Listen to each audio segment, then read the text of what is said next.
বিশ্বনবী যদি ইচ্ছা করতেন নিজের মেয়ে কলিজার টুকরা ফাতেমাকে ইচ্ছা করলে মক্কার ভিতরে সবচাইতে ধনী মানুষটার সাথে বিবাহ দিতে পারতেন। কারণ বিশ্বনবী যেই দিন সব সাহাবীর সামনে বললেন, সাহাবীরা আমার কলিজার টুকরা ফাতেমা একটু বড় হয়েছে, বেঁচে থাকতেই নিজ হাতে আমার মেয়ে কলিজার টুকরা ফাতেমাকে কারো হাতে উঠিয়ে দিয়ে যেতে চাই। ধনী মানুষগুলো বিশ্বনবীর দরবারে এসে কেউ উনতি মিনতি করে কাকুতি মিনতি করে বলল, আমাকে আপনার মেয়েটাকে দেন। আরেকজন বলে আমার ছেলের সাথে বিবাহ দেন, আরেকজন বলে না আমার ছেলের সাথে দেন। সব হলো ধনী মানুষ। বিশ্বনবীজি বলেন, না সবাই চলে যাও, এত ধনী মানুষদেরকে আমি পছন্দ করি না।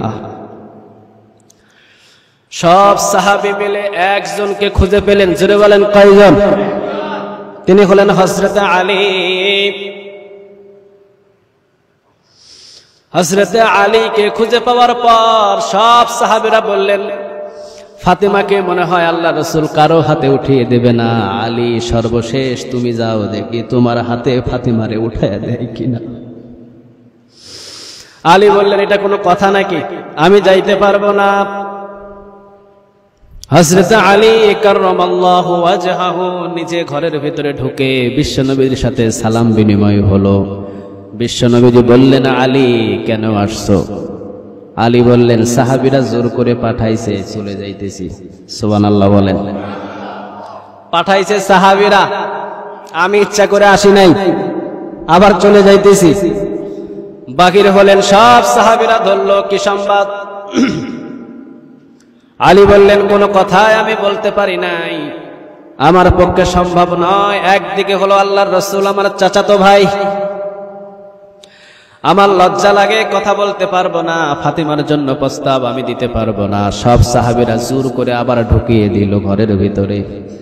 বিশ্বনবী দেখে মুস্কি হাসি দিয়ে বললেন, তোমার জন্যই তো আমি অপেক্ষা করে আছি আলী। তোমার বস্তু, তোমার বিবাহের কথাবার্তা এটা কোনো পক্ষ থেকে আসে নাই, পক্ষ থেকে আসছে একজনের কাছ থেকে। তিনি কে? এত লজ্জাবোধ করো কেন? এত শরম পাও কেন?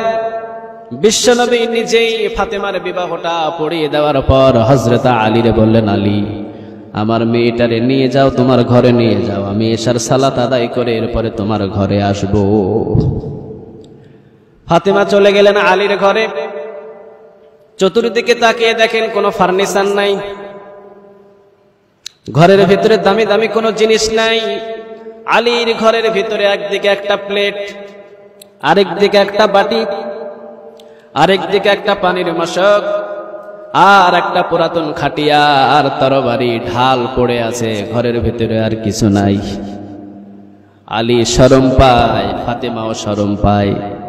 সালাত আদায়ের পর দরজার বাহিরে সালাম এলো। বুঝতে পারলেন এইটা আখিরি জামানার নবীর সালাম। এই সালামটা কারো নয়। সাথে সাথে সালাম নিয়ে দাঁড়িয়ে গেলেন আলী এবং ফাতেমা। বিশ্বনবী ঘরের ভিতরে ঢুকে চাদরের ভিতরে দুইজনকে জড়িয়ে নিলেন। আলীকে ফাতেমাকে বিশ্বনবীর চাদরের ভিতরে জড়িয়ে নিয়ে বিশ্বনবী বললেন, মা ফাতেমা, অনেক ধনী বাড়ি থেকে তোর বিবাহের প্রস্তাব এসেছে। মদিনার ভিতরে সবচাইতে ধনী মানুষ তোকে বিবাহের প্রস্তাব দিয়েছে। মক্কা থেকে সবচাইতে ধনী মানুষ তোকে বিবাহের প্রস্তাব দিয়েছে রে মা। ধনী বাড়িতে গেলেও ধনী হয়ে থাকতে পারতি, কিন্তু ঈমান মজবুত করতে পারতি না। ঈমান যদি মজবুত করতে চাস, আলীর ঘরের ভিতরে তোর ঈমান মজবুত হবে। আলীর ভিতরে দামি দামি ফার্নিচার নাই, আলীর ঘরের ভিতরে দামি দামি সোফা নাই, আলীর ঘরের ভিতরে দামি দামি জিনিস নাই, কিন্তু আলীর ঘরটা হলো আমল দিয়ে সবসময় ভরপুর হয়ে থাকে। সেই ঘরের ভিতরে থেকে ফাতেমা একটা চাদর দিলেন। চাদর কয়েকটা দিন পর্যন্ত অনাহার। ফাতেমা চাদর দিয়ে বললেন, যাও আলী বাজারে চাদরটা বিক্রি করে খাবার নিয়ে আসো, হাসান হোসাইন অনেক কষ্ট পায়। চাদরটা বিক্রি করলেন 6 আরহাম, 6 দিরহাম দিয়ে। 6 দিরহাম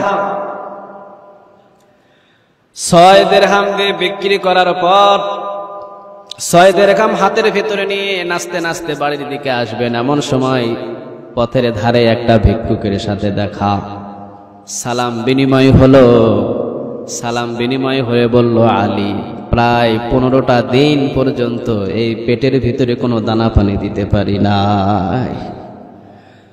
আলী চিন্তা করলো, আমার ঘরে 5 দিন কোনো খাবার রান্না হয় নাই, আমার চাইতে বেশি দুঃখে আছে এই বেচারা, ঠিক কিনা?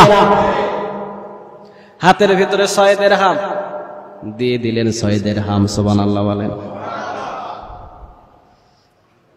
বাড়ির দিকে খালি হাতে রওনা দিলেন। হাতের ভিতরে কিছু নাই। চিন্তা হলো, ফাতিমা চাদর দিল, 6 দিরহাম দিয়ে বিক্রি করলাম, এই 6 দিরহামও দান করে দিলাম, ফাতিমাকে কি কথা বলবো? ইতিমধ্যে খবর এলো উট বিক্রি হবে। উট, এই উট বাজারে বিক্রি হবে। কে নেবে? কে নেবে? হযরত আলী রাদিয়াল্লাহু তাআলা আনহুকে দেখে সাহাবী বললেন, আলী উটটা কিনবা নাকি? সাহাবী বললেন, উট যদি কিনো উট নিতে পারো। হযরত আলী বললেন, আমার কাছে কোনো টাকা নাই। সাহাবী বললেন, টাকা এখন লাগবে না, আপনি বিক্রি করে এরপরে টাকা আমারে দিয়েন। উটের দাম কত? সাহাবীর কাছ থেকে উট কিনে নিলেন 80 দিরহাম দিয়ে। জোরে বলেন, কত দিরহাম? 80 দিরহাম দিয়ে উট কেনার পর